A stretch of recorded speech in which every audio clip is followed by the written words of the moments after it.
नमस्कार, मैं हूँ सुंदर सोनोनी और आप सबका मेरी फार्मेसी सुंदर की आज की वीडियो में सबका तहे दिल से स्वागत है।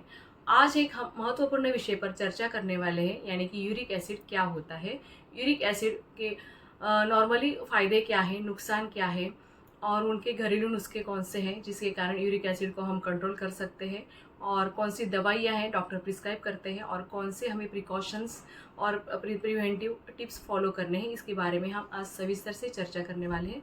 तो प्लीज़ एंड तक बने रहिए और जानते रहिए यूरिक एसिड के बारे में तफसील से। तो चलिए देखते हैं यूरिक एसिड क्या है। यूरिक एसिड हमारे शरीर में बनने वाला एक रासायनिक पदार्थ है जो प्यूरिन नामक तत्व से टूटने से उत्पन्न होता है। प्यूरिन मुख्य रूप से red meat, sea food, beer, cold drink और कुछ दालों में पाया जाता है। जब शरीर में प्यूरिन टूटता है तो यूरिक एसिड बनता है जिसे किडनी पेशाब यानी कि मूत्र के द्वारा बाहर निकाल देती है। अगर शरीर में यूरिन एसिड की अधिक मात्रा बढ़ने लगे या किडनी इसे सही से बाहर न निकाल पाए तो ये खून में जमा होने लगता है और गठिया यानी कि गाउट, जोड़ों में दर्द, सूजन, किडनी स्टोन और अन्य बीमारियों का कारण बनता है। तो चलिए जानते हैं यूरिक एसिड के फायदे और नुकसान के बारे में। पहले देखते हैं फायदे। जब यूरिक एसिड अच्छी मात्रा में रहने पर हमें बहुत सारे फायदे मिलते हैं। तो पहला है उसमें एंटीऑक्सीडेंट, यह शरीर को फ्री रेडिकल से बचाने में मदद करता है। और दूसरा है मस्तिष्क के लिए लाभदायक, न्यूरोलॉजिकल सुरक्षा देता है और दिमागी सेहत को ठीक रखता है। चलिए जानते हैं यूरिक एसिड बढ़ने के नुकसान कौन से हैं, यानी यूरिक एसिड अधिक होने पर होने वाली समस्या कौन सी है। तो पहला है गठिया यानी कि गाउट, जोड़ों में दर्द, सूजन और जलन होती है, खासकर पैरों के अंगूठे में। और दूसरा है किडनी स्टोन, यूरिक एसिड बढ़ने से किडनी में पथरी बन सकती है। और तीसरा है हड्डियों में दर्द, यानी कि हड्डियों और मांसपेशियों में कमजोरी और अकड़न आ जाती है। नेक्स्ट नुकसान है ब्लड प्रेशर और हृदय रोग, यानी कि हाई यूरिक एसिड से ब्लड प्रेशर और दिल की बीमारियों का खतरा बढ़ जाता है। चलिए जानते हैं यूरिक एसिड को नियंत्रित करने के उपाय कौन से हैं। तो उसमें हमें पहले देखना है क्या खाना चाहिए, यानी कि फायदेमंद आहार कौन सा है जिससे हमारा डाइट अच्छा हो। और डाइट प्लान के हिसाब से हमें हरी सब्जियां खानी चाहिए। हरी पत्तेदार सब्जियां बहुत फायदेमंद होती है, यानी कि लौकी है, पालक है, मेथी है, टिंडा है, खीरा है, तोरई है, मूली है आदि का सेवन हम कर सकते हैं जिससे यूरिक एसिड की मात्रा नियंत्रित रहती है। और दूसरा है फल, यानी कि कोई भी सीजनल फल हम खा सकते हैं, लेकिन एग्जाम्पल के तौर में बताना चाहूँगी कि सेब, पपीता, नाशपाती, संतरा, तरबूज, अनार, चेरी और कीवी ये फल हम खाने में डेली एक यूज़ कर सकते हैं। इससे यूरिक एसिड की मात्रा नियंत्रित होती है। और लास्ट है डेयरी प्रोडक्ट्स, यानी कि लो फैट दूध, दही, छाछ और पनीर आदि का हम समावेश खाने में कर सकते हैं। डेली इसमें से एक भी चीज़ खाने में खाएंगे तो यूरिक एसिड नियंत्रित रहता है। नेक्स्ट खाने वाला पदार्थ है ड्राई फ्रूट्स, यानी कि अखरोट, अलसी के बीज और चिया सीड्स हम खाने में ले सकते हैं। उसकी पाउडर बना के हम दूध के साथ ले सकते हैं या उसके लड्डू बना के हम सुबह नाश्ते के साथ ले सकते हैं। इसका बहुत ज़्यादा फायदा होता है यूरिक एसिड को नियंत्रित करने में। और नेक्स्ट है पानी ज़्यादा पिए, यानी कि दिन में पर्याप्त मात्रा में पानी पीना है। नॉर्मली 8 से 10 गिलास पानी पीना है ज़रूरी है ताकि यूरिक एसिड बाहर निकल में आसानी हो जाए। और नेक्स्ट है नींबू पानी।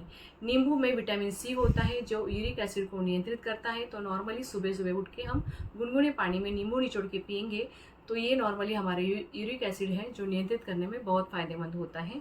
और नेक्स्ट पॉइंट है ग्रीन टी, यानी कि यूरिक एसिड को कम करने में सहायक होता है। ग्रीन टी हम मॉर्निंग में भी ले सकते हैं और शाम को इवनिंग में भी ले सकते हैं। इससे हमारी एनर्जी लेवल बनी रहेंगी और जो हमारी एनर्जी है वो भी बूस्ट हो जाएगी और उसकी वजह से नियंत्रित यूरिक एसिड है वो नियंत्रित हो जाता है। चलिए जानते हैं हमें खाने में क्या नहीं खाना चाहिए, इसकी वजह से हमारा यूरिक एसिड नियंत्रित रहता है। तो कौन सा नुकसानदायक आहार है इसके बारे में हम डिटेल में जानते हैं। तो पहला है रेड मीट, यानी कि बकरे का मांस, पोर्क और बीफ हमें खाने में नहीं यूज़ करना है। इसको हमें टोटली बंद करना है क्योंकि इससे क्या होता है कि यूरिक एसिड हमारे बॉडी में बढ़ जाता है। तो हमें इसे टोटली अवॉइड करना है, यानी कि रेड मीट जिससे बकरे का मांस हो सकता है, पोर्क और बीफ भी हो सकता है। और नेक्स्ट है मछली और सी फूड्स, फॉर एग्जांपल झींगा है, टूना है, सार्डिन है, मैक्रिल है, इसे भी हमें अवॉइड करना है।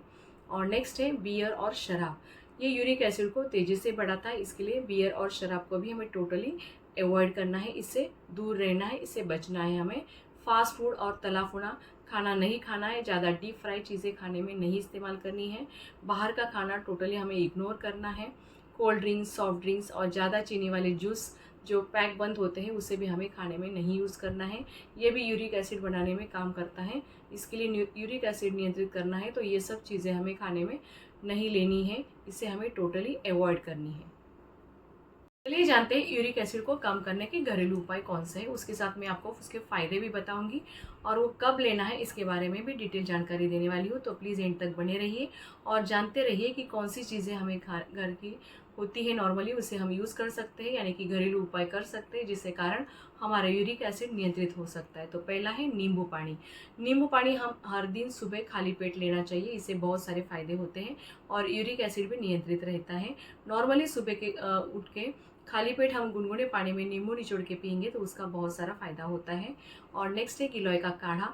नॉर्मली गिलोय का काढ़ा भी ले सकते हैं, गिलोय का पाउडर भी अवेलेबल है और गिलोय का टैबलेट भी अवेलेबल है मार्केट में। तो हम गाठिया और सूजन में इसे फ़ायदेमंद होता है, तो इसे हम मॉर्निंग में एक बार ले सकते हैं या दोपहर के टाइम भी ले सकते हैं।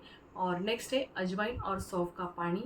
इसे भी हम सुबह के टाइम ले सकते हैं, इससे हमारे पेट में एसिडिटी, गैस नहीं बनता है और पेट साफ़ होने में भी मदद हो जाता है। और ये नॉर्मली यूरिक एसिड को भी कम करता है और पाचन सुधारता है और नॉर्मली यूरिक एसिड की जो मात्रा है वो भी कम कर देता है। और नेक्स्ट है हल्दी वाला दूध, यानी कि गोल्डन मिल्क भी कहा जाता है इसे। नॉर्मली सूजन और जोड़ों के दर्द में आराम देता है। इसके हल्दी वाला दूध हमें रात को सोने के टाइम लेना है। उसके साथ हम अदरक और इलायची डालेंगे तो ये पेन रिलीवर का भी काम करता है और यूरिक एसिड को भी कम करने का काम करता है। इस घरेलू उपाय है आंवला जूस। ये विटामिन सी से भरपूर होता है जो यूरिक एसिड को कम करता है। और नेक्स्ट है एलोवेरा जूस। ये नॉर्मली शरीर को डिटॉक्स करने में मदद करता है, तो इसे हम सुबह के टाइम भी ले सकते हैं। चलिए जानते हैं यूरिक एसिड को कम करने के लिए लाइफस्टाइल में कौन से बदलाव करने हैं, इसके बारे में डिटेल जानकारी लेते हैं। पहला है 30 मिनट्स वॉक करना है और योगा करना है। हमें आदत नहीं होती योगा करने की और सुबह सुबह एक्सरसाइज करने की, इसीलिए हम पहले 10 मिनट से स्टार्ट करके फिर 20 मिनट फिर 30 मिनट्स के लिए इसे स्टार्ट करेंगे। पहले हम 30 मिनट्स की वॉक लेंगे, उसके बाद योगा करेंगे, प्राणायाम करेंगे और डेली अलग अलग एक्टिविटी करेंगे। जब हम ये धीरे धीरे बदलाव करेंगे तभी जाके इसके हमारे लॉन्ग टर्म फ़ायदे मिलेंगे। इसके लिए हमें पहले रोज़ 30 मिनट्स की वॉक और योगा करने से स्टार्ट करेंगे। धूम्रपान और शराब से हमें बचना है, वज़न नियंत्रित रखना है, इसके लिए हमें कार्डियक एक्सरसाइज भी करना बहुत ज़रूरी है। और नॉर्मली वहाँ पे हम साइकिलिंग कर सकते हैं, योगा कर सकते हैं, दौड़ के लगा सकते हैं या हरी घास पे भी चल सकते हैं, जिसके कारण हमारा वज़न नियंत्रित हो सके। और नेक्स्ट है तनाव कम करें और अच्छी नींद लें। नॉर्मली हम डिप्रेशन या एंजाइटी कम करेंगे तो हमें और उसके लिए हमें म्यूज़िक थेरेपी का भी इस्तेमाल कर सकते हैं। मोटिवेशनल म्यूज़िक भी सुन सकते हैं, गाना संगीत सुन सकते हैं या कोई स्टोरी बुक पढ़ सकते हैं, कहानियाँ सुन सकते हैं। तो उसकी वजह से हमें रात को अच्छी गहरी नींद लगेगी और ये भी बहुत फ़ायदेमंद होता है यूरिक एसिड को कम करने के लिए। अगर आपको लगातार जोड़ों में दर्द, सूजन या बार बार किडनी स्टोन बनने की समस्या हो रही है तो तुरंत डॉक्टर से परामर्श करें। चलिए जानते हैं यूरिक एसिड को कम करने के लिए कौन सी दवाइयाँ यूज़ की जाती है, उसके बारे में डिटेल जानकारी लेते हैं। अगर आपकी यूरिक एसिड की मात्रा बहुत अधिक बढ़ गई है और घरेलू उपायों से नियंत्रित नहीं हो रही है तो डॉक्टर आपको कुछ दवाइयाँ या मेडिसिन लेने की सलाह दे सकते हैं।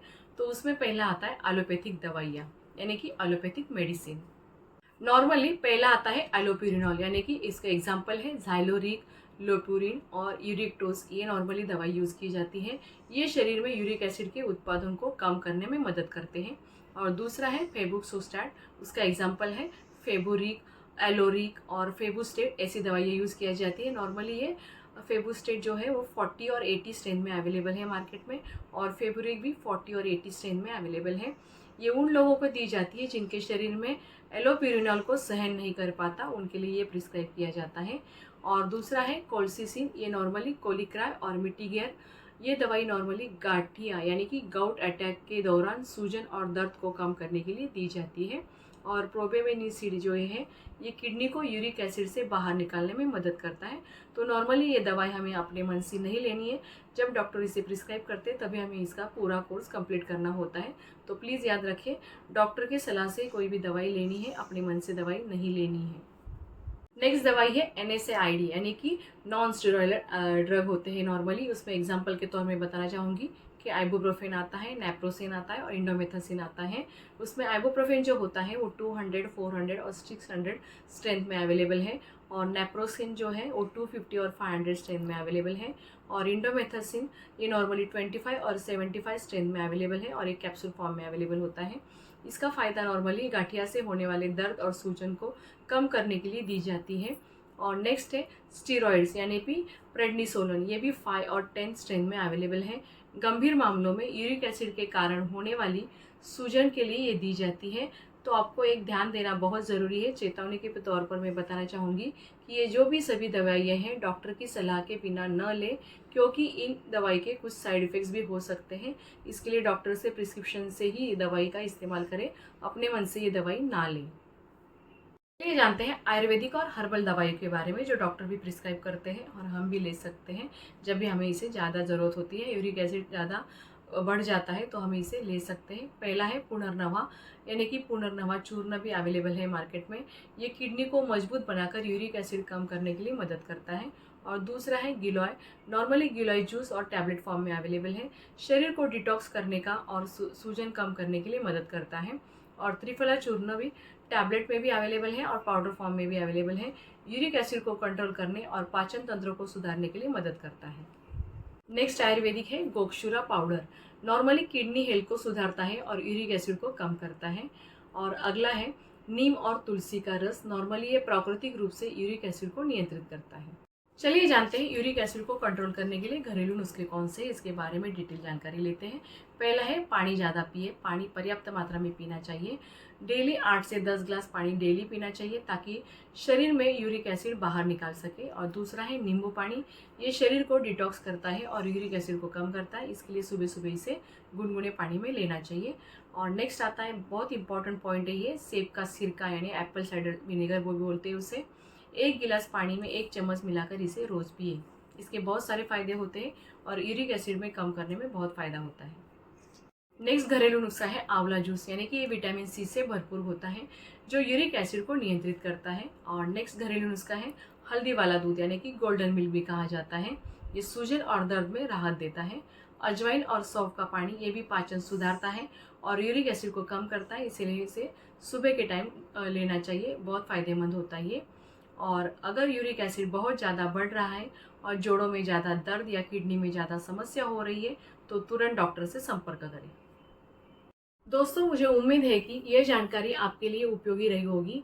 अगर ये वीडियो आपको पसंद आया तो इसे लाइक करें, अपने दोस्तों और परिवार के साथ शेयर करें, और हाँ, हमारे चैनल फार्मेसी सुंदर को सब्सक्राइब करना न भूलें। हम आपके लिए स्वास्थ्य से जुड़ी हर छोटी बड़ी जानकारी लाते रहेंगे। अगर आपको कोई सवाल है तो हमें कमेंट बॉक्स में लिखें, अगली बार हम आपके सवालों पर चर्चा करेंगे। धन्यवाद। स्वस्थ रहें, खुश रहें।